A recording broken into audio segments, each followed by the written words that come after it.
බැලුම්ගල අමලි අයිබෝන් චාමික. දැන් ලංකාවේ අර්බුදයක් තිබෙනවා නිති. ඔව්. මේක ලංකාවේ හැම තැනටම බලපාලා තියෙන දෙයක්නේ. දැන් එහෙම වෙද්දී ආයි මේ උතුරු නැගෙනහිර සම්බන්ධයෙන් පොඩි අවධානයක් යොමු කළ යුතුම කාරණාවක් තිබෙනවා. මොකක්ද? අන්න ඒක තමයි අද net fm බැලුම්ගලින් කියන්නේ. ඒ කියන්නේ මේ දැන් උතුරු නැගෙනහිර ජනතාව දෙමළ ජනතාව විශේෂයෙන් මුහුදු මාර්ගයෙන් බෝට්ටුවෙන් නීති විරෝධීව ඉන්දියාවට යනවයි කියලා කතාවක් තිබෙනවා. ලංකාවේ නාවික හමුදාව පහුගිය දවස්වල එහෙම අත්අඩංගුවට ගැනීම කරා. ඉන්දියාවේ විරලාර්ෂ්‍ය බලකාය එහෙම අත්අඩංගුවට ගැනීම කරා. ඔය වගේ දේවල් ජාතික සහ ජාත්‍යන්තර මාධ්‍යවල ගියා. ඔව්. දැන් ඉතින් මේක හොයන්න එපා. ඇයි මේ මෙහෙම කියලා? ඔව් අනිවාර්යයෙන්. ඔව්. ඉතින් දැන් එහෙ ඇත්තම தත්ත්වය දැනගන්න අවශ්‍යයිනේ. උතුරු නැගෙනහිර පැත්තේ කොහොමද වෙන්නේ කියලා. කොහොමද දැනගන්නේ ඒක? ඉතින් ඒක දැනගන්න අපේ net news වාර්තාකරු ඉන්නවනේ වවුනියාවේ මාධව කුලසූරිය. ඔව්. අන්න ඔහුට කතා කරා. මේ ඔහුගේ කතාව. පහුගිය 29 වෙනිදා නාවික හමුදාවේ සංකලන්තුරේ නාවික නිලධාරීන් විසින් බොක්කුවක් අත්අඩංගුවට අරගෙන තිබුණා. එහිදී මෙරට ත්‍රිකුණාමලේ වෙතන පිරිමි පුද්ගලයන් තිදෙනෙක්, කාන්තාවන් තිදෙනෙක් සහ ළමුන් 5 දෙනෙක් ලෙසට උන් පිරිස ඉන්දියාවට යන්න ගිහිල්ලා ඒ අනාතරතුර තමයි අත්අඩංගුවට අරන් තිබුණේ. ඒත් එක්කම උන් ප්‍රවාහනය කරන්නේ සැකකරන පුද්ගලයන් දෙදෙනෙකුට නාවික හමුදාව අත්අඩංගුවට අරගෙන යාපනයේ පලාලි පොලිසියට ඉදිරිපත් කරලා තිබුණා. ඔහුම යාපනයේ මල්ලාගම් මහත්පාත් අධිකරණයට ඉදිරිපත් කළ බවයි පොලිසිය සඳහන් කරේ. යාපනය මන්නාරම ත්‍රිකුණාමලය සහ වවුනියාව මේ දිස්ත්‍රික්කවල පිරිසක් තමයි පහුගිය සමයේ දකුණු ඉන්දියාවට ගමන් කරලා තියෙනවා කියලා ඉන්දියා මාධ්‍ය වාර්තා කරන්නේ. ඒකේ වුණා ඉන්දියා පොලිසියේ පෙරලා ආරක්ෂක නිලධාරීන් විසින් අත්අඩංගුවට අරගෙන පොලිසියට ඉදිරිපත් කිරීමෙන් අනතුරුව කරණාගත කඳවුරුවලට යොමු කරලා තිබෙනවා කියලා දකුණු ඉන්දියා මාධ්‍ය වාර්තා කරලා තිබුණා පහුගිය දවසේ. ඔන්න දැන් මේක මේ අපේ රටේ වැඩේ කොහොමත් ඉතින් ජාත්‍යන්තරයට ගිහිල්ලා තියෙන්නේ. ඈ රෙදි ලෙෆ්ට් වෙලානේ කොහොමත් තියෙන්නේ. ඔව් රෙදි ලෙෆ්ට්. ලෙෆ්ට් කරගෙනනේ. ඔව් කරගෙන. ඉතින් මේ දැන් ඔහොම තත්ත්වෙ උඩ මේ වුනියාව පැත්තෙන් ඔය ඉන්දියාවට ගිය යම් පිරිසක් එහෙ අත්අඩංගුවටපත් වෙනවා. ඒ කියන්නේ බෝට්ටුවෙන් ගියපු අයගෙන් ටික දෙනේ. ඔව් නීති විරෝධීව ගියා ඉන්නේ බෝට්ටුවේ. ඉස්සෙල්ලා නම් නීති විරෝධීව ඕස්ට්‍රේලියාවට නවසීලන්තෙට ගියේ. දැන් ඉන්දියාවටත්. මේක hina වෙන ප්‍රශ්නයක් නෙවෙයි. මෙතන හරියට ලොකු වෙලා ආවොත් මේක රාජ්‍ය තාන්ත්‍රික අවුලක් බවට පත් වෙනවා. අපි තොණ්ඩුවට හිර වෙන තැනකට මේක එනවා. අන්න ඒකයි මේ අවස්ථාවේදී මේ ඔබට විශ්ලේෂණය කරමින් දක්වා සිටින්නේ රටට වගකිවිත්තන්ට මේ ගැන පොඩ්ඩක් හොයන්න. දැන් වැඩි කියන්නේ වගකිවිත්තන්ට හොයන්නේ කියලා කවුද වගකිවිත්තා? ඒකනේ කවුද? එහෙම රටට වගකිවිත්තෙක් නෑ. ඔහොය යන්නම් වාලේ යන සිද්ධියන්නේ තියෙන්නේ. එහෙමයි ජනතාවගේ අදහස. දැන් අර මං කිව්වනේ ඉන්දියාවට ගිහිල්ලා මෙහි වවුනියාවෙන් අහුවෙච්ච අය ඉන්දියාවේ මාධ්‍ය ඇවිල්ලා ඒගොල්ලන්ගෙන් ඇහුවා එක දේවල් කියලා. මේ එහෙම ගිය කාන්තාවක්ගෙන් ඉන්දියා මාධ්‍ය ප්‍රශ්න කරනවා බලන්න. පුණ්‍ය සේම්බරපුරத்துல இருந்து வாரோம். யாழ்ப்பாணம் போய் அங்கிருந்து தான் போட்ல வந்தோம். වවුනියාවේ සිදම්බරපුරම් ඉඳන් තමයි එන්නේ. එහෙ ඉඳලා යාපනයට ගිහිල්ලා එහෙ ඉඳලා තමයි බෝට්ටුවෙන් ආවේ. මෙහෙට එන්න බෝට්ටුවට ලක්ෂ 2ක් කිල්ලුවා. පස්සේ අතේ තිබුණ ලක්ෂ 2 දීලා ඉන්දියාවට ආවා. ඇත්තටම ශ්‍රී ලංකාවේ ජීවත් වෙන්න බෑ. හරිම දුෂ්කරයි. අපිට ආහාර ගැටලු තියෙනවා. මට ඉඩමක් දුන්නා. ඒ ඉඩමේ ගල් වතුරවත් නෑ අඩුම තරමේ. කෑමටවත් දෙයක් නෑ. පිටි කිලෝග්‍රෑම් එකක් රුපියල් 300ක් වෙනවා. සබන් කැටයක් රුපියල් 175ක් විතර වෙනවා. ඉතින් මෙහෙම ජීවත් වෙන්න බෑනේ. බෙහෙතුත් එහෙ නැහැ. ඒ ජීවත් වෙන්න බැරි හින්දා තමයි ඉඩම විකුණලා ඉන්දියාවට ආවේ. කොච්චරද දීලාද ආවේ? රුපියල් ලක්ෂ 2ක් දුන්නා. කොහොමද ආවේ? යාපනයේ ඉඳලා බෝට්ටුවෙන් තමයි ආවේ. එහෙ දේශපාලන තත්ත්වය කොහොමද? රජයට විරුද්ධව එහෙ ගොඩාක් අරගල වෙනවා දැන්. වැඩට ගියහම වැඩ නැහැ. ලිපක් පත්තු කරගන්නවත්, ලාම්පුවක් පත්තු කරගන්නවත් ලාම්පු තෙල් නැහැ. වෙන අයගෙන් ඉලල තමයි කෑම කෑවේ. හැමදාම කරන්ට් එකක් කපනවා. கரண்ட் போயிட்டா ஒவ்வொரு நாள் கரண்ட் வெட்டுறாங்க. කොහොමද තත්ත්වය? එහෙම තමයි කියන්නේ. හැබැයි දැන් මතුවෙන ප්‍රශ්නයක් තමයි ඕන කෙනෙකුට මේ කන්න බොන්න නැති උනායි කියලා ඉන්දියාවට ගිහිල්ලා වැඩක් තියනවාද කියන එක. ඔව්. එහෙමනම් යන්න ඕන කොහේ හරි යුරෝපා රටකට හරි එහෙම තැනකටනේ. සුඛිත මුද්ද වෙන්න යනවනේ. වැඩේ කියන්නේ ඉන්දියාවත් ඉන්නේ ඒ තත්ත්වෙනේ. ඉන්දියාවේ කන්න තියනවද කියලා දන්නේ එහෙම දන්නේ නැහැ නේ ඉතින් අපි. නෑ ඉතින් කොහොමද සරණාගත කඳවුරු වලටනේ ගාල් වෙන්නේ. ඔව් ඔව්. ඒවට දෙන්නේ නෑනේ මේ හැම්බේකන් චීස් බටර්. දෙන්නේ නැහනේ. ඔව් ඔව්. ඉතින් කන්න නැතුව කන්න යනවා වගේ නම් එහෙම නොයන එක තමයි හොඳ ඉතින් ඇත්තටම. ඇයි? ඉතින් ප්‍රශ්නෙට විසඳුමක් තියෙන දැනකට යනවා මිසක් තවත් ප්‍රශ්නයක් තියෙන දැනකට ගිහිල්ලා හරියන්නේ නෑනේ. ඔන්න ඔතෙන්දි තමයි ගහන්නේ එන්නත හරියටම අර අපේ රට යම් ග්‍රහණයකට ගන්න බලන් ඉන්න පිරිස්. දැන් ඉතින් ඉන්දියාව යම් යම් ආධාර උපකාර කරන්න, එතකොට රටට නිසි ආකාරයෙන් එක දේවල් දෙන්න ඔහොම ඉන්නවනේ කතා කර කර බලන්න ඕන පොඩ්ඩක්. හැබැයි එහෙම කරනකොට මේගොල්ලෝ මේ අනේ හරි පව් ශ්‍රී ලංකාව, ඒක හින්දා අපි ඉන්දියාව අපි ලොකු අයියා, ඒක හින්දා අපි උදව් කරන්න ඕන මේ වෙලාවේ මල්ලිට වගේ එකක් දෙනවා නම් පොඩ්ඩක් බලාගෙන. අයියා මල්ලට උදව් කරනවා කරනවා. හැබැයි වැඩේ කියන්නේ අනිත් පැත්තෙන් පොඩි දේවල් නේ එන්න පුළුවන්. අන්න කොන්දේසි එහෙම එන්න පුළුවන්. ඒක ඇතුලේ රට අහුවෙන්න පුළුවන්. ඒක නේ ප්‍රශ්නේ. එතකොට දැන් අර මේ තමිල්නාඩුවේනේ දැන් මේ ප්‍රශ්නේ දකුණු ඉන්දියාවට නෙමෙයි කට්ටිය යන්නේ. එතකොට මේ සිද්ධි සම්බන්ධයෙන් තමිල්නාඩුවේ මහ ඇමති එම්.කේ. ස්ටාලින් මේ කතා කරනවා. බලන්නකෝ හිතවත්කම. இலங்கை மக்களின் வாழ்க்கை என்பது மிக மிக மோசமான நிலையை ශ්‍රී ලංකාවේ ජනජීවිතය ඉතා නරක තත්වයක පවතිනවා. ශ්‍රී ලංකාවේ එවැනි ඛේදනීය පුවතක් පැමිණි විගස ශ්‍රී ලංකාවේ දෙමළ ජනතාවට අපගේ උපරිම සහාය ලබා දෙන බව මම ප්‍රකාශ කළා. 2022 3.31 දින මම පුද්ගලිකව අගමැති මෝදි හමු වුණා. එවිට ශ්‍රී ලංකාවේ දෙමළ නායකයන් සහ ශ්‍රී ලංකාවේ දෙමළ සංවිධාන ඒ බව දැනගෙන ඉල්ලීමක් කළා. ශ්‍රී ලාංකික දෙමළ ජනතාවට පමණක් ආධාර නොයවන ලෙසත් සියලු ශ්‍රී ලාංකිකයන්ට සාමාන්‍ය පරිදි ආධාර කරන ලෙසත් ඉල්ලා සිටියා. මිනිසුන් අතර බෙදීමක් ඇති නොකරන ලෙසත් ඉල්ලා සිටියා. අපි මේ අර්බුදය අත්විඳින්නේ සියලු ජාතීන් සමග එක්ව බවයි ඔවුන් පැවසුවේ. ඔවුන් එලෙස කියද්දි මට දැනුණු සතුට කියා නිම කරන්න බැරි වුණා. මේක තමයි දෙමළ සංස්කෘතිය. මේක ශ්‍රී ලාංකේය දෙමළ ජනයා කිසිම කෙනෙක් සතුරෙක් විදිහට දකින්නේ නැතුව සියලු තැනැත්තන්ට උදව් කරමින් ජීවත් වීම පිළිබඳ උදාහරණයක්. මේ ආකාරයට අපි සමස්ත ශ්‍රී ලංකාවේම ජනතාවට උදව් කරන්න ඕනි. තමිල්නාඩු රජය පහත සඳහන් අත්‍යවශ්‍ය ද්‍රව්‍ය එලෙසම ලබා දීමට තීරණය කරලා තියෙනවා. ශ්‍රී ලංකා රුපියල් බිලියන 3.6ක් වටිනා සහල් ටොන් 40,000ක්. ශ්‍රී ලංකා රුපියල් බිලියන 1.3ක් වටිනා ජීවිතාරක්ෂක ඖෂධ. රුපියල් මිලියන 685ක් වටිනා කිරි ටොන් 500ක් දරුවන්ට ලබා දීමට. අපි මේ යෝජනාව ගෙනෙන්නේ මේ සියල්ලම ලංකාවේ වෙසෙන සියලු ජනවර්ගවලට පිරිනැමීමට. இலங்கையில் வாழக்கூடிய அனைத்து மக்களுக்கும் நாம் வழங்க நினைக்கிறோம். දැන් වැඩේ කියන්නේ ඔන්න ඕකයි තත්ත්වය. දැන් ඉතින් උදව් කරන්න නෙන්නේ. අනේ සත් සිතින් උදව් කරනවා. ඉතින් එහෙම හොඳයි නේ. මේ වෙලාවේ අමාරුවේ වැටලෙන්නේ අපි උදව් කරන්න ඕනේ එහෙම. ලංකාවට බොහොම උදව් කරානේ ඉතින්. ඒක ඉතින් දන්නවනේ රට්ටු. නේද? ඉතින් මේ දැන් කොහොම තියෙද්දි කොහොම හරි ඩිල්ෂානුත් එනවා. ඒ ආවට පස්සේ තමයි වැඩේ වෙන්නේ. හොඳ කතා ටිකක් කියයිනේ. කතා ටිකක් තියනෝ කියලා ඉහුවේ ටක් ගාලා එනවා. එහෙම කියලා මේ ළඟ ඉන්නේ පල්ලෙහා. ආ කියන්නේ හොඳ ඒවා තව ඉස්සරහට තියෙනවා. එල්ලි වෙන ජාමෙට. ඔන්න ඩිල්ෂාන් ආවා. මං කිව්වේ හරියට වෙලාවට ආවා එනවා කියලා වැඩේ දෙන්න. මේකෙදි මේ දැන් ඔය තත්ත්වයක් එක්ක මේක මොකක්ද කියලා ඇත්තටම හොයන්න අවශ්‍යයිනේ. ඇයි මේ උතුරු නැගෙනහිරින් යන්නේ ඉන්දියාවට? ඇයි ඉන්දියාවට යන්නේ? දුකේ ඉඳලා සැප ගන්න නම් ඉන්දියාවට නෙවෙයිනේ යන්න ඕන. නරා දුකකටනේ වැටෙන්නේ අර අනාථ කඳවුරු වල සරණාගත කඳවුරු වලට වැටුනහම. ඉතින් ඒක පිටිපස්සේ මොකක්ද වෙන්නේ? මේ සියල්ල සම්බන්ධයෙන් විමසීමක් කළා අපි ජාතික සංවිධාන එකමුතුවේ මාධ්‍ය ප්‍රකාශක වෛද්‍ය වසන්ත බණ්ඩාර මේ ඔහුගේ කතාව. ඒක යම් පෙළඹවීමක් සහිතව කරන වැඩක්. එහෙම ආහාරයක් නෑනේ. ඒ කියන්නේ දැන් මේ හියුමනිටේරියන් ක්‍රයිසිස් එකක් තියෙනවා කියලා ඒගොල්ලන්ට පෙන්වන්න ඕන ජාත්‍යන්තරව. කාටද පෙන්වන්න ඕන? මේ ආණ්ඩුව ධනදැස්වීම ඇතුලේ ලොකු ක්‍රියාවලියක් තියෙනවා. චාමික මගාව යම් තොරතුරු ප්‍රමාණයක් තියෙනවා. ඒවා කොරවත් එළිදරව් වෙච්ච නැති ඒවා මට වගකීමෙන් කියන්න පුළුවන්. ඒ කියන්නේ මේ ක්‍රයිසිස් එක පාවිච්චි කරලා අපිව ඉන්දියාවේ අර්ධ යටත්විජිතයක් බවට පත් කිරීමේ ඉන්දියාව සමග මර්ජ් කර ඉකොනොමිකලි මර්ජ් එක කියන්නේ ඉකොනොමික් මර්ජ් කියලා කියන්නේ ෆයිනෑන්ෂියල් and ඉකොනොමික් මර්ජ් එකක්. ඒක ටෙක්නිකල් ටර්ම් එක. Fiscal union, custom union, financial union එහෙම එක වචන පාවිච්චි කරනවා. ඒ කියන්නේ අපේ රුපියල උන්ටම රැස්නම හිතන්න රුපියල ඩොලරයකට 500-600 විතර ගියාම ඒකෙන් කරන්න පුළුවන් දෙයක් නැති වෙනවනේ. එතකොට අපි පොළඹවනවා අපිව ඉන්දියාව සමග යොසුමකින් ඉන්දියන් රුපියල අපි පාවිච්චි කරා. එතකොට ඉන්දියාවේ ඉකොනොමි එකත් එක්ක අපි මර්ජ් වෙනවා. ඒක නූතන යටත් විජිත ක්‍රමවේදයක්. ඒ කියන්නේ අර්ධ යටත් විජිත ක්‍රමවේදයක්. ඒ කියන්නේ යොසුමකින් අපි ඒගොල්ලන්ගේ සිස්ටම් එකත් එක්ක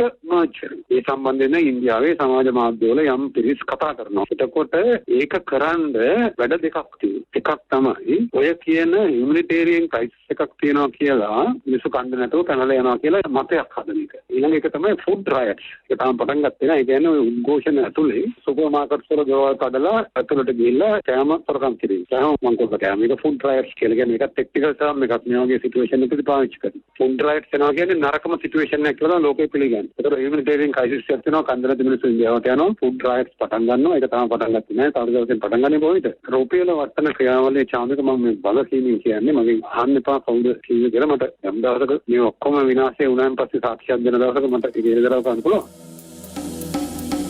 මෙහෙමයි කතාව. වෛද්‍ය වසන්ත බණ්ඩාර මහත්මයාටත් කියන්න අවශ්‍යයි මේ ඔක්කොම ඉවරුණාට පස්සේ විනාශ වුණාට පස්සේ අනාවරණය කරන්න නෙමෙයි. විනාශය ගලව ගන්න පුළුවන් නම් අන්න අනාවරණය කරන්න. ඉතින් එතුමා හොඳ විශ්ලේෂණයක් දෙනවා මෙතනදී. අපි ඒවත් පසුවට අහන්න තිබෙනවා ඩිල්ෂාන්. මේ මුලින්ම කියන්න ඕනේ චාමික පරක්කුණේයි කියලා. එහෙම කොයි? දැන් අද උදෙත් ඉන්දියා මාධ්‍ය සමහර කාරණා වාර්තා කළා.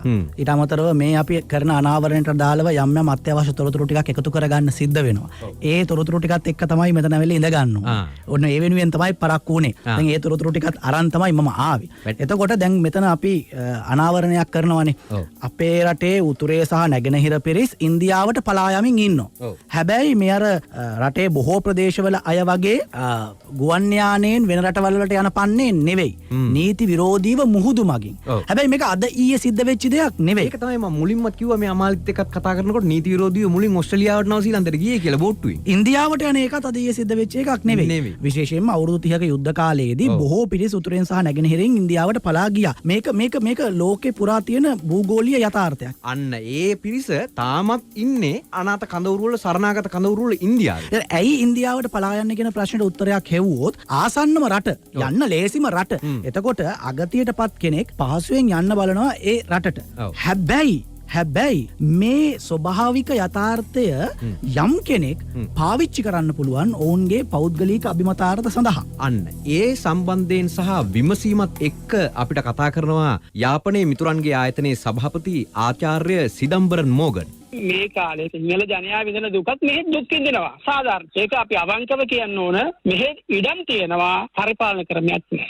රජයේ නිලධාරියා දේශපාලනචෝ වගේ ඉසිරෙනවා. මේ ඉන්න දේශපාලනචෝ තමන්ම පක්ෂයට නැත්තම් තමන්ම අවශ්‍ය ප්‍රමාණය ඉන්න කණ්ඩායමට තමයි උදව් කරන්නේ. මහ ජනයා කියලා මතයක් මේක දේශපාලනචෝ අතර නෑ. ඒකේ පළවෙනි කාරණාව. ඊට වඩා දෙනුත් ඒකට try කරන්නේ රටේ ප්‍රශ්නය කොවිඩ් වසංගතයක් වේවා අද තියෙන පවතින දේශපාලන තත්ත්වයක මේ තත්ත්වේ පාවිච්චි කරලා තමන්ම ජනයාව අවසන් තමයි මේ කට්ටිය try කරන්නේ. ඒ නිසා එක පැත්තකට කොළඹ තියෙන ආර්ථික අර්බුදයක්, තව පැත්තකට මේ කට්ටිය මේගොල්ලන් ගාව තියෙන දේශපාලන අර්බුදයක්, දෙපැත්තේ මේ තියෙන අර්බුදය කුඩ මොනවත් කරගන්න බැරි ජනයා වෙන ක්‍රමයක් නෑ. දැන් මේ සල්ලි තියන අය ඔක්කොම මුදල් තියන අය ඔක්කොම කෝටිපතිය ඔක්කොම ලන්ඩන්, ඉංග්‍රීසි, ඕස්ට්‍රේලියාවට ගියා. දුප්පත් ජනයා වෙන මාර්ගයක් නෑ බෝට් වලින් ඉන්දියාවට තමයි යන්න වෙන්නේ. ඒක යනවා. ඒක ඇත්ත කතාව. දැන් චාමික මෙතනදිත් කියවෙන්නේ ඒක. රටේ ප්‍රශ්නයක් තියෙනවා ඒක ඇත්තනේ. බැලුම්ගල අනාවරණ තුලිනුත් අපි අවස්ථා ගණනාවක අනාවරණ කළා මේ ප්‍රශ්නේ දිග පළල ගැඹුර කොච්චරද කියලානේ. එන්න කලින්මත් කිව්වනේ. ඔව්. එතකොට මේ ප්‍රශ්නේ මේ විදිහට තියෙද්දී ඔව් ජීවත් වෙන්න අමාරුයි තමයි. ඒ නිසා දැන් එදා යුද්ධය නිසා පීඩාවට පත් වුණායයි කියලා එක්කෝ සත්‍ය වශයෙන් හෝ එහෙම නැත්නම් මවාපාමින් ඉන්දියාවට ගියා වගේ දැන් යම් පිරිස් ඉන්දියාවට යමින් ඉන්නවා. හැබැයි ඉන්දීය ඇතැම් මාධ්‍ය ඇතැම් දේශපාලනඥයින් මේක ලෝකීය පුරා අර වැඩි කරලා කියන්නේ තව කෑලි දාලා ආටෝප දාලානේ එහෙම කරලා ප්‍රචාරය කරනවා. අන්න ඒක දැන් පහු අනාවරණය කළා ඩිල්ෂාන් එන්න කලින් තමිල්නාඩු මහමැතික් කතා. ඒක තමයි කියන්නේ. එතකොට ඒ ඔවුන් දරන උත්සාහය මොකක්ද ශ්‍රී ලංකාවේ තියෙනවා ලොකු ප්‍රශ්නයක් කියලා කියන්නේ. අදත් ඉන්දිය මාධ්‍ය වාර්තාවන් ගත්තොත් ඉන්දිය මාධ්‍ය වාර්තාවන් ටීවී රේඩියෝ මේ නිවුස් එකක් ගත්තොත් රේඩියෝ නිවුස් එකක් ගත්තොත් පුවත්පත් ගත්තොත් සැලකිය යුතු ඉඩක් වෙන් කරලා තියෙනවා මේ ශ්‍රී ලංකාවේ ආර්ථික අර්බුදය පිළිබඳව වාර්තා කරන්න. එක පැත්තකින් ඒක උන්ට සාධාරණීය කරන්න පුළුවන්. හේතුව තමයි මේ වෙලාවේ අපි ශ්‍රී ලංකාවට ප්‍රබල ලෙස ණය දෙමින් ඉන්නවා ආධාර දෙමින් ඉන්නවා. එතකොට රටේ ජනතාව දැනගන්න ඕනේ ඇයි එහෙම කරන්නේ කියලා සාධාරණීය කරන්න පුළුවන්. හැබැයි ඒ සාධාරණීය කරන පදනමේ ඉඳගෙන ඔවුන් අර චිත්‍රය නිර්මාණ කරනවා ශ්‍රී ලංකාවේ ලොකු අර්බුදයක මේ අර්බුදයෙන් පැනලා යන මග අපි හදනවා. අර වසන්ත බණ්ඩාර මහත්මයා කිව්වේ. එතකොට එතෙන්ට යම් දවසක තල්ලු වෙන්න පුළුවන්. අන්න එතකොට දැන් මේ කරන උදව් නෑ අපිට ඕගොල්ලෝ උදව් කරන්න ඕනේ නෑ කියලා එක පාටම කරන්න එපා. එහෙම අමනෝක්ෂ තීරණ සාමාන්‍ය ලංකාවේ ගන්නවා. උදව් නොගෙන ඉන්න බෑනේ.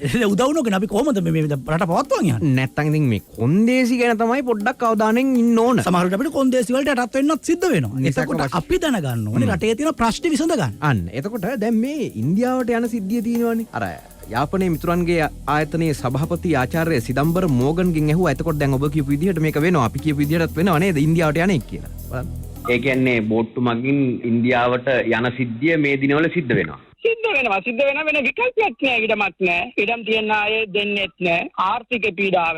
ඒගොල්ලන්ට දැන් කොළඹ ඉඳලා දැන් පරිප්පුද රුපියල් 500ක් නම් ගන්න බැරි සයිසකට තමයි ඉන්නේ. දැන් කවුරු වුණොත් මේ දේශ වලින් පිටරට එකක් හරි නැත්තම් ඩයස්පෝරා වලින් ඉන්න අය, ගෙවල් වලින් ඉන්න අය තමයි සන්තෝෂෙන් ජීවත් වෙන්න පුළුවන්. හේතුව ඒගොල්ලෝ තම තමන්ගේ ගෙවල් වලට මුදල් යවනවා. ඕක නිසා පරිප්පු 1000කට ගියොත් ඒගොල්ලන්ට ගහනක් නෑ, වලින් ගන්නවා. සාමාන්‍ය මොන ජනයාට වුණොත් මේක ගන්න බෑ. ඒකයි දැන් සමාන ප්‍රශ්නෙක් දැන් දකුණේ තියෙන ප්‍රශ්නේ. මෙහි තියෙනවා ආර්ථික පීඩාව. ඒ ආර්ථික පීඩාව නිරවුල් කරන්න මේ ඉන්න ග්‍රාම සේවක සිට තිසාබද දක්වා රජයේ නිලධාරි උනන්දු වෙන්නේ. ඒ නිසා ඒ ජනයා හිතනවා මේ වෙලාව තමිල්නාඩු වලින් ජීවත් වෙන්න පුළුවන් කියලා. ඒකට කියනවා.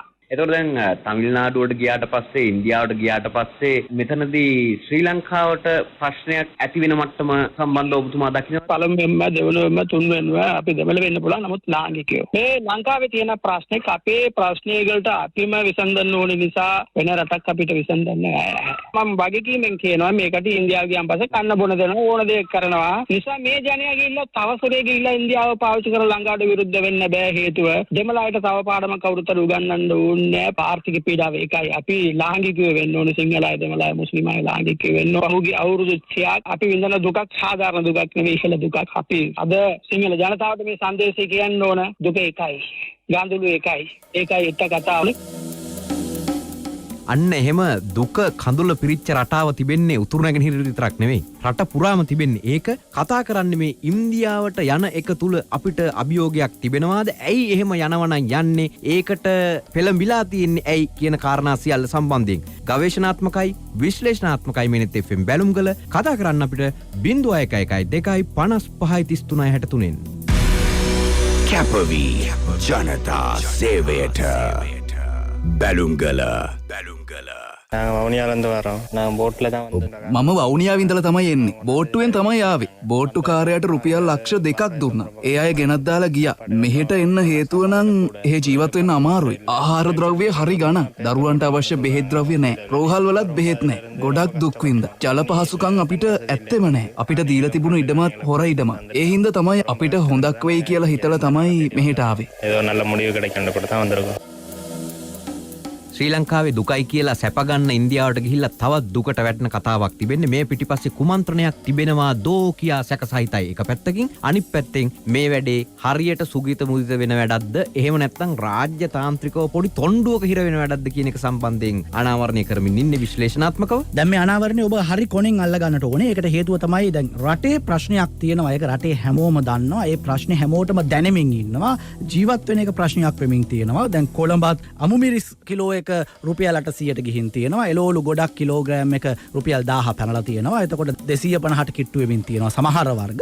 මෙහෙම තත්වයක් තියෙනකොට කෙනෙක් රට අතහැරලා යන්න හිතන එක සාධාරණයි. ඒක උතුරද දකුණද නැගෙනහිරද කොහෙද කියන ප්‍රශ්නේ නෑ. එහෙම යමින් ඉන්නවා. හැබැයි දැන් උතුරේ සහ නැගෙනහිර ජනතාවට අර පූර්වකාලීන පූර්වාදර්ශ ටිකක් සපයලා තියෙනවා. ප්‍රශ්නයක් වුණාම අසල්වාසී රට ඉන්දියාවට යන එක මොකද තමිල්නාඩුවට තියෙන බොම කිලෝමීටර් 30 40 ගාණක් මේ දුර යන එක ලේසි කියලා හිතලා බෝට්ටුවෙන් යන්න පටන් අරන් තියෙනවා. මේක ස්වභාවික යථාර්ථයක් බිමේ තියෙන. දැන් කුමන්ත්‍රණය මතුවෙන්නේ මේ යථාර්ථය පාවිච්චි කරනවා ලංකාවේ ප්‍රශ්නය පිළිබඳ ඉතාම නරක චිත්‍රයක්, ඕනාවටත් වැඩි චිත්‍රයක් ජාත්‍යන්තරයේ අඳින්න ඇඳලා ශ්‍රී ලංකාව තව තවත් පීඩාවට පත් කරන්න. ඒ හරහා ශ්‍රී ලංකාවට සහාය නැතුව බෑ කියන තැනට තල්ලු කරලා ඕන දෙයටයි එපා දෙයටයි හැම දෙයටම සහාය දීලා ඊළඟට අර නූල් වලින් යට වෙන රූකඩයක් වලට ශ්‍රී ලංකාව පත් කරගන්න.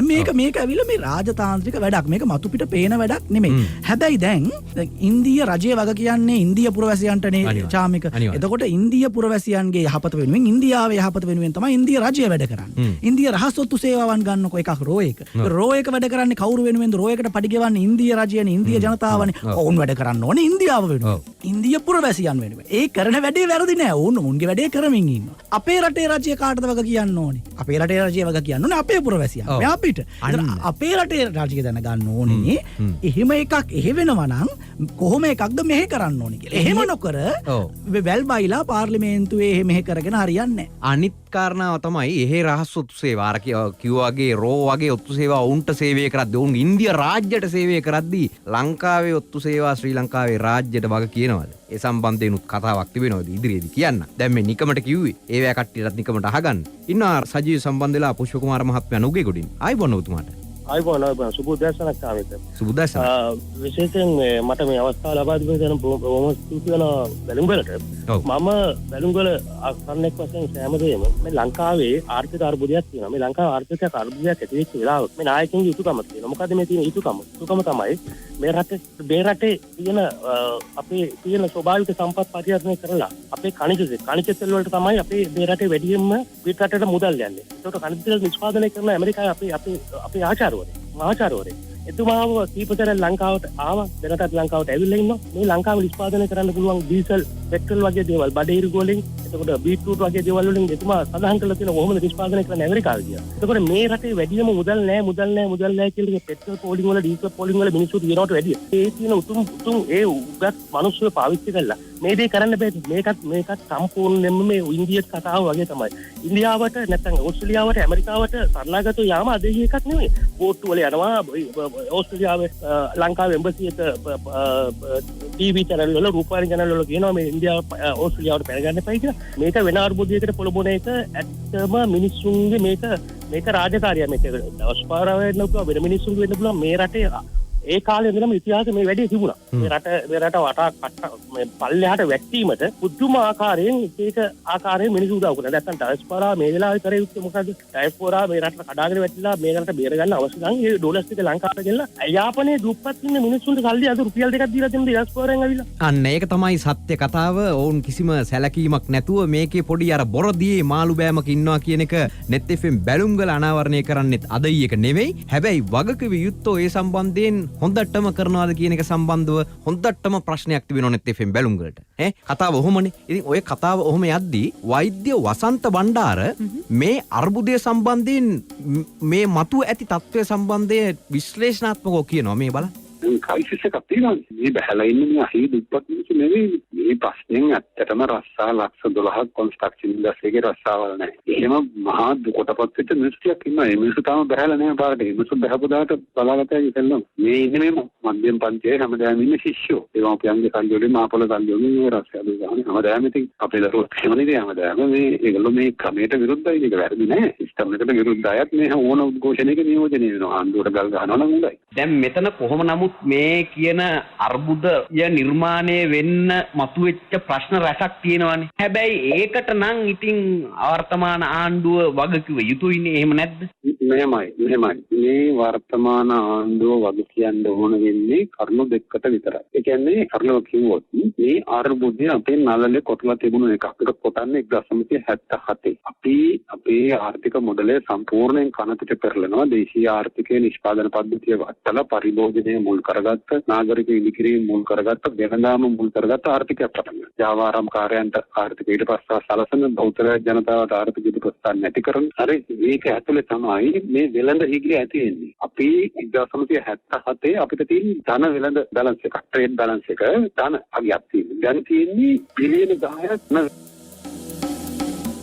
අන්න එහෙම තියෙද්දී ඩෙල්ෂාන් ගියා අමාලියාවයිත් නෑ මම මේ කල්පනා කරේ දැන් ඉන්දියාවට යනවා කියලා යනවනේ. ඇත්තටම කන්න නැති හින්දාද යන්නේ කියලා කල්පනා කරේ. අන්න ඒකෙන් කන්න වෙන්නේ කාටද කියලා අනාගතයේදී බලා ගන්න පුළුවන් වෙනවා. ඒ කියන්නේ කන්න නැතුව කියලා ආයෙ හොඳටම කන්න වෙනවා. අන්න ඒකයි වැඩි. ඉතින් මේ වෛද්‍ය වසන්ත බණ්ඩාර කියනවානේ මේ සම්බන්ධයෙන් වගකිව යුත්තෝ කවුද?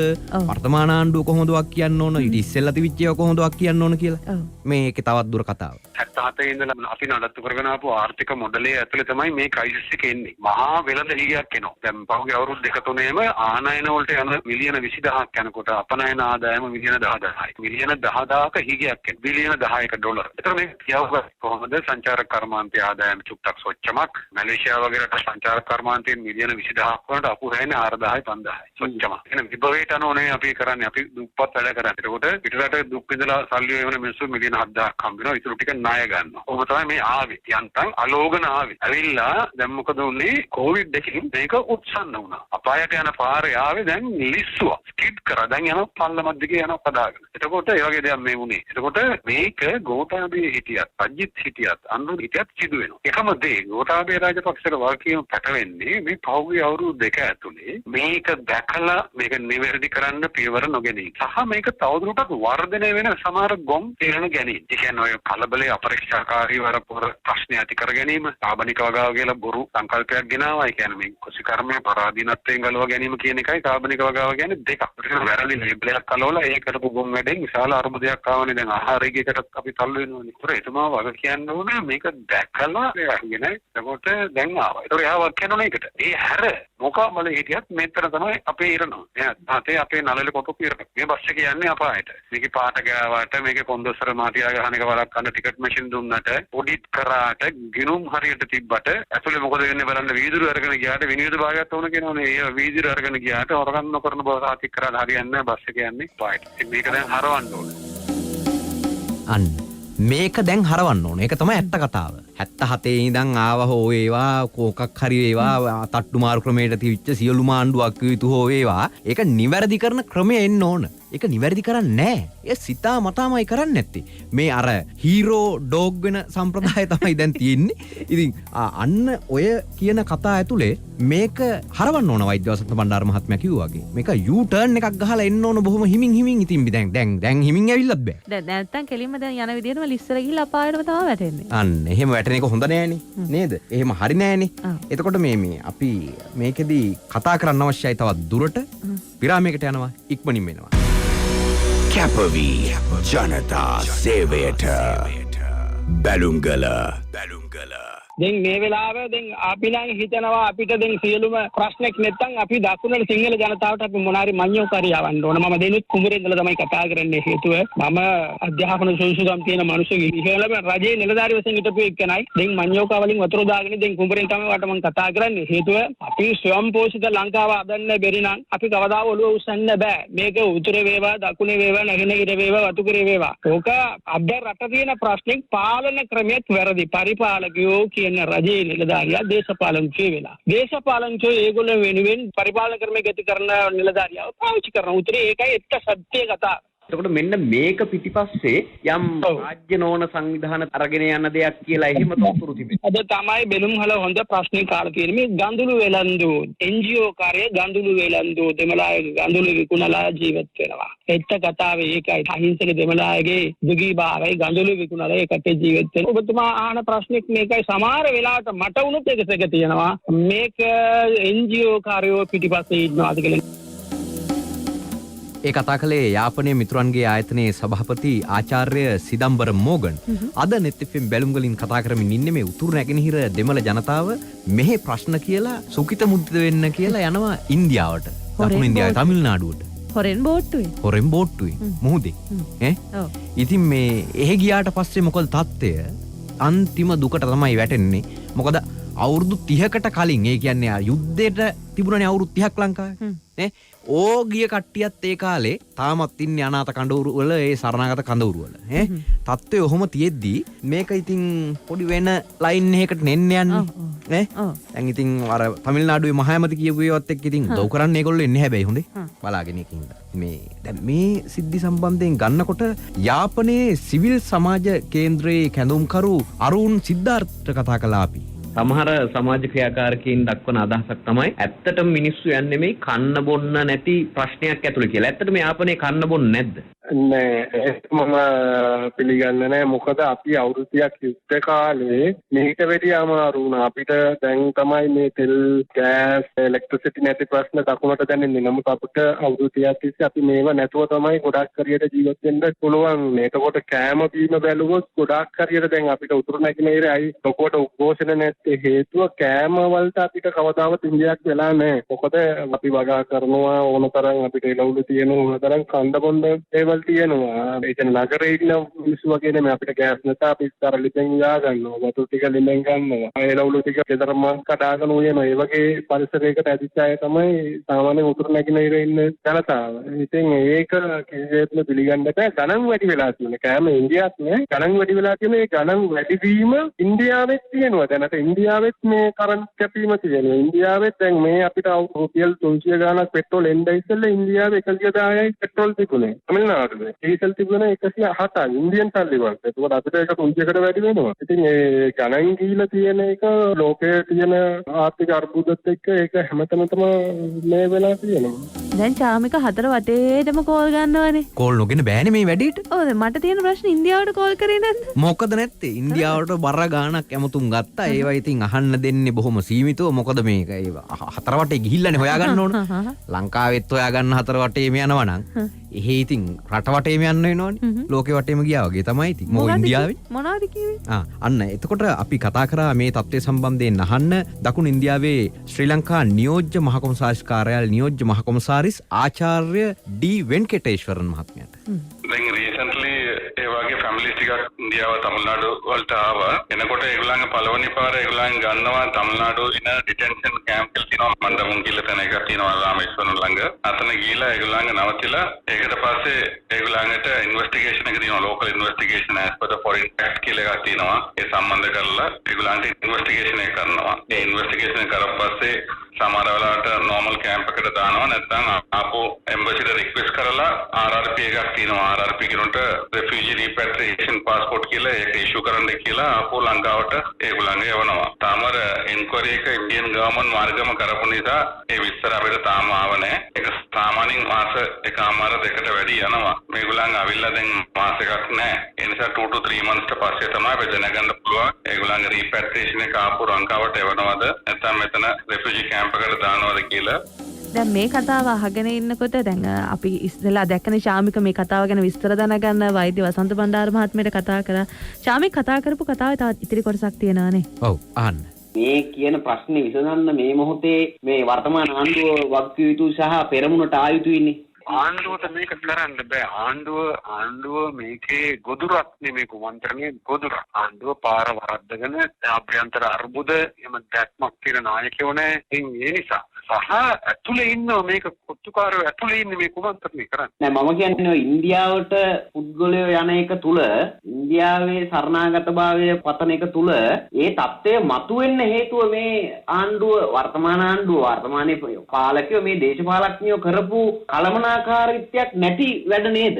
ඔව් හරි. මේ අර්බුදේනේ මම කලින් කිව්වේ අර්බුදයට මුල් වුණ හේතුව ඒක මේ ආණ්ඩුව විතරක් නෙමෙයි. ඒකේ සියලු ආණ්ඩුව 77 ඉඳලා වල් කියන්නේ. නෑ මම කියන්නේ මේ මොහොතේ මොවුන් වක්කිය යුතුයි නේද ප්‍රධාන වශයෙන්ම? ඔව් මේ මොහොතේ ඕකෝයේ එන්ජිஓ කාර්යෝ ටිකක් සෙට් වෙලා සල්ලි දීලා බෞද්ධකාරයන්ට මේ අරන් යනවා කියන එක සාතිකයි. මේ වෙලාවේ උතුරේ එහෙම ආහාර අර්බුදයක් නැහැ. අනික දෙමළ ජනතාවට දරා ගන්න පුළුවන් ශක්තිය වැඩි මේ සිංහල ගෝල්ඩ් පේස් ඉන්න සෙට් එකට වඩා. එතකොට ඒගොල්ලෝ දරා ගන්නවා.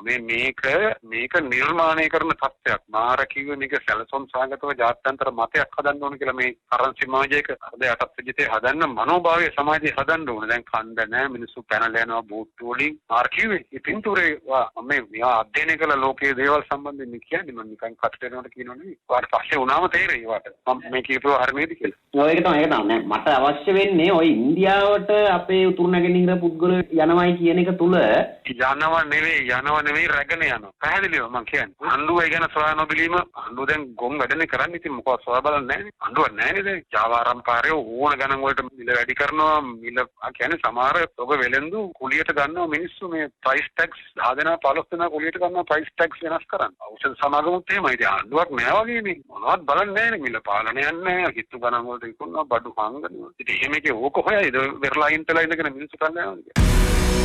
කැපවී ජනතා සේවයට බැලුම්ගල කාගෙද මේ අවශ්‍ය එතකොට මේ ඉන්දු ඇමරිකන් න්‍යාය පත්‍රය. ඉතින් ඉන්දියාව තමයි ඇමරිකාවයි ඔස්ට්‍රේලියාව ජපානයේ කඩ් කියලා කියන රටවල් හතරක සම්දානයක් තියෙනවානේ. ඉන්දු පැසිෆික් ස්ට්‍රැටජි එක කියන QUAD කඩ් කියන්නේ හතරක් කියන එකනේ කඩ් කියන්නේ. ඇයි ඉතින් ඒකට අවශ්‍ය ලංකාව වටන්න? ඉතින් ලංකාව ධන ගහන්නේ නැහැනේ. ලංකාව ඒගොල්ලන්ගේ ග්‍රහණයට අපි දාස රාජ්‍යයක් බවට පත් කරන්න නම් අපි එක්ක යුද්ධයෙන් යටත් කරන්න ඕනේ. ඉරාකයේ ලිබියාව කලාවදී. ඒක ලේසි නෑ. ඒක උන්ට මහා ඉරාකයේ යුද්ධයට බිලියන 300ක් ගියා. බිලියන. අරගන්දෝ යුද්ධෙට විතර අනිත් ඔක්කොම ගත්තා ධර්මදාන සමස්ත වේද ආක්ෂේ විතර බිලියන 300ක් කොංග්‍රසයෙන් අනුමත කළා. එතකොට ඉරාකයේ තමන්ගේ දාස රාජ්‍යයක් බවට පත් කරන්න රෙජිම් එක වටලා ඊටවත් රෙජිම් එකක් පත් කළා. ඒ ඕන දේවල් වෙනස්කම් කරන්න. ඒක මුදලක් වේදන්. දැන් මේ ඩොලරයක්වත් වේදන් කරන්නේ නැතුව මේ ක්‍රයිසිස් එක තුල අපිව ධන ගස්සලා. ඒකට තියරි එකක් තියෙනවා ආපදා අධිරාජ්‍යවාදී. ෂොක් ඩොක්ට්‍රින් කියලා එකට කියන්නේ. ටූල් එකට ෂොක් එකක් දුන්නම අපි යටත් වෙනවා. මේ ෂොක් එක තුළ යටත් වෙන්නේ ෂොක් එක දෙන එකටම තමයි. ඒ කියන්නේ ඉස්සර ඒ තියරි එක හදලා තියෙන යුද්ධ කාලවල මිනිස්සුන්ට වග දීලා මිනිස්සු යටත් කරලා තොරතුරු ගන්න ඕනේ. මේ මනෝවිද්‍යාත්මක න්‍යායට කියන්නේ ෂොක් ඩොක්ට්‍රින් කියලා. ඒක දැන් සමාජයක් යටත් කරන්න පාවිච්චි කරනවා. කොහොම හරි අන්තිමට එහෙම පත් වෙලා තියෙන ලයින් එකත් එක්ක මේ කුමන්ත්‍රණය එන්නේ ඇතුළෙන්ම කියන එක සම්බන්ධයක් වෛද්‍ය වසන්ත මණ්ඩාර පැහැදිලි කළා. මේ සමස්ත කුමන්ත්‍රණයේ පාත් ෆයින්ඩ් එක ඒකට උදව් කරන න්‍යායාධිපති කාර්යාලයේ පිරිස් සියලු දෙනා ඉතින් මම කියන්නේ ක්‍රයිසිස් එක කුමන්ත්‍රණයක් නෙවෙයි. ක්‍රයිසිස් එක මේ අපි ආපු ගමනේ අනිවාර්ය තර්කානුකූල ප්‍රතිඵලයක්. නමුත් ඔය ඔබතුමා කියන එක තුල ජනාධිපතිතුමා බේරනවනේ. එයා මොකුත් කළා නැහැ කුමන්ත්‍රණයක් කරාවා. එයාට නෑ එයාත් මේකට දායක වෙලා මේක දැන් එයා කබ්‍රාල්ට බලපෑම් කරන්නේ කවුද? එයා මිසක් වෙන කවුද? අර පොඩි මිනිහෙකුට බෑනේ. එයා නැත්තම් බැසිල්. බැසිල්ට දැන් නිල බලයක් නැහැනේ. හරි ඉතින් මනම් ඉතින් එයාත් එකතු වෙලා මේක කරන්නේ මේ ගේම් එක. එහෙම කියන්න බෑ චාමික. ඉතින් එහෙම කියන්න බෑ. ඒක ඉතින් ගොදුරු වෙනවා පාලකයෝ. ලෝකයේ ගොඩක් පාලකයෝ මේ සමත්යෙන් බෙල්ලට තොන්දු දාගන්නේ නැහැ. ඒවා ගොදුරු කරනවා ක්‍රමානුකූලව අරගෙන යනවා. ඉතින් මේකෙන් ගෝඨාභයට යාපතක් වෙන්නේ නැහැ. එයා කැමැත්තෙන් ආපතක් කරගන්නේ. හරි. එහෙම ප්‍රශ්නයක් තිබිලා වර්තමාන ජනාධිපතිතුමා මේක මේ ප්‍රශ්නයක් බවට පත් වෙලා මේ මිනිස්සු පාර්ට බහැලා ඉන්නවා. මේ මොහොතේ හරි රටට ඇත්ත කියලා රටෙන් උදව්වක් අරගෙන මිනිස්සු එකතු වෙලා මේක කරන්න හදනවට වඩා මේ ලොකු කතානේ කියන්නේ. ඒගොල්ලෝ පිළිගන්නේ නැහැ. කමුතු වෙන්නේ එහෙම මොකුත් නෑ කාගේවත් පාර්ලිමේන්තුවේ. එහෙම ඒ දේශපාලන උපාය මාර්ග පිළිබඳව අවබෝධයක් නැතිකම. ඒ තමයි එහෙම දේශපාලඥයෙක් නෙවෙයි. රාජ්‍ය නිලධාරියෙක් නෙවෙයි දේශපාලකයෙක් බවට පත් වෙනවා. ඒ නිසා මේ දේශපාලන උපාය මාර්ග අවබෝධයක් නැහැ. ඒ නිසා කැලේ අරන් යන බැසිල් රාජපක්ෂට උන ඉන්දියාවේ ආණ්ඩුකාරයා වෙන. ඒක යටත් විජිතයක් බවට පත් කරලා අර්ධ යටත් විජිතයක් බවට පත් කරලා ආණ්ඩුකාරයා ලෙස ඉන්නේ. ඒ ගෙදර ඇතුළෙන්ම නම් කොමන්ත්‍රණේ දියත් වෙන්නේ. ඒක ලේසි නෑ නේ. දැන් එතකොට මේ ඉන්දියාවට මෙහි අය ගිහිල්ලා ඔය තියෙන තත්ත්වය තුල අරන් යන තත්ත්වයක් හෝ තිබුණා නම් ඒ ඉන්දියාවෙන් අපිට එල්ල වෙන්න පුළුවන් බලපෑම මොකක්ද? ඉන්දියාව තමයි මේ ගේම් ප්ලෑන් එකේ ඉන්නේ. අපිව දනගස්සලා ඒගොල්ලන්ගේ ගොදුරක් බවට පත් කරගන්න. ඔත්තු සේවාවෙන් මෙයා ප්ලෑන් කරලා කරන්නේ. ඒගොල්ලන්ට විෂන් එකක් තියෙනවා. ඒගොල්ලෝ එහෙම දීර්ඝ කාලීනව මේක මේ නිදහස ලැබෙන්නත් කලින් ඉඳලා සර්දාර් පණික්කාර් කියන විද්වතාගේ රාජතාන්ත්‍රික විද්වතාගේ වැඩක් මේක. මේක න්‍යායාත්මකව මේ නිදහසට කලින් ඉඳලා තිබුණු එකක්. ලංකාව ඔවුන්ගේ යටත් පිළිසයක් විය යුතුයි කියලා. නිදහසක් හොයනවා සියලු ශ්‍රී ලාංකිකයන් හැමෝම එකතු වෙන්න අවශ්‍ය වෙලාවක් මේක. කුමන්ත්‍රණ ජය ගන්න ඕන වෙලාවක් මේක. අන්න ඒකට උඩ පහළ මැද හැමෝගෙම බුද්ධිය පහළ වේවා. එහෙනම් ගිහින් එන්නම් මම මාලි. මම චාමික.